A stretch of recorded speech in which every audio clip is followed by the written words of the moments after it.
Here I am overlooking beautiful Black's Beach in Mackay. It's a beautiful, beautiful evening. Magnificent cool breeze after a hot pre-summer's day. And I'm here with my guitar writing some songs. And I've just written a beautiful tune which I've called Sunlight. If I get a chance, I'll play it for you.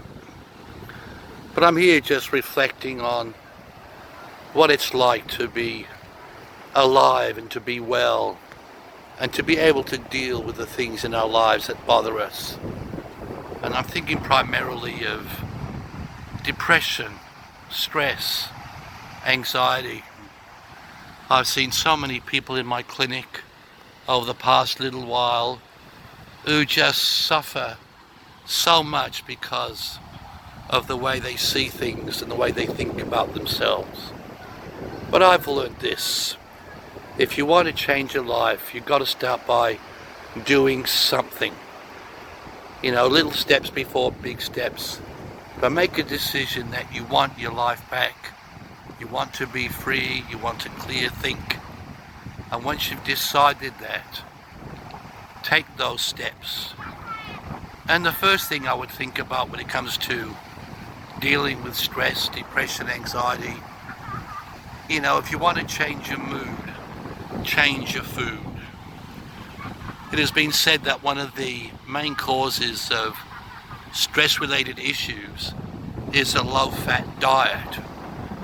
And that's because essential fatty acids, particularly docosahexaenoic acid, is very important for the function of the brain. And so if you're on a very low-fat diet, I'd say just check in that you're not missing out on really good quality fats. And you'll find those particular omega-3 fats in avocados, in deep sea fish like salmon and tuna. But you will get a great source of that from walnuts. Great brain food.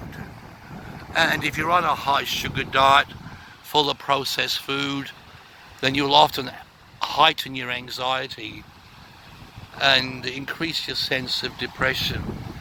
So I suggest you begin by taking little steps, change your mood, change your food.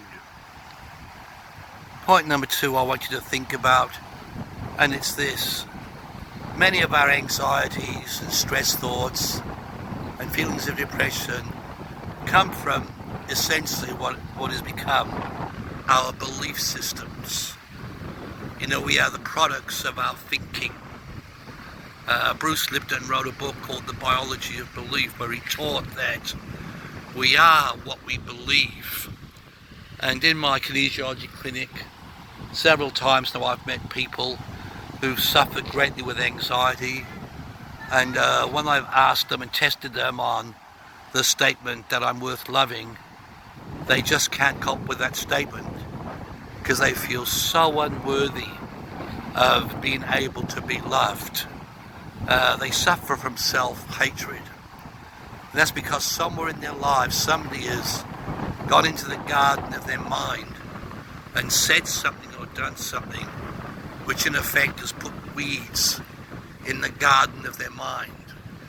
And they've grown so deep and so strong, it has taken over their garden. And I'm going to encourage you to make another change. If you want to move forward and deal with your issues of mood and emotional instability because of mental health issues, weed your garden. Change your belief systems. Now, sometimes when you move into a new home and you set up your garden, you've got a beautiful display of flowers, but before you know it, there are weeds there. But you will find as you take one weed out at a time, it's not so hard to weed the garden. If you leave it for a week or 2 or a month, the whole garden is overrun by weeds. Then it's a major job to remove them. And with our thinking, so often we let so many things that have been said to us, we take them to heart and we let them settle in our minds, and before you know it, our mind is just a bed of weeds that control how we think and so how we behave.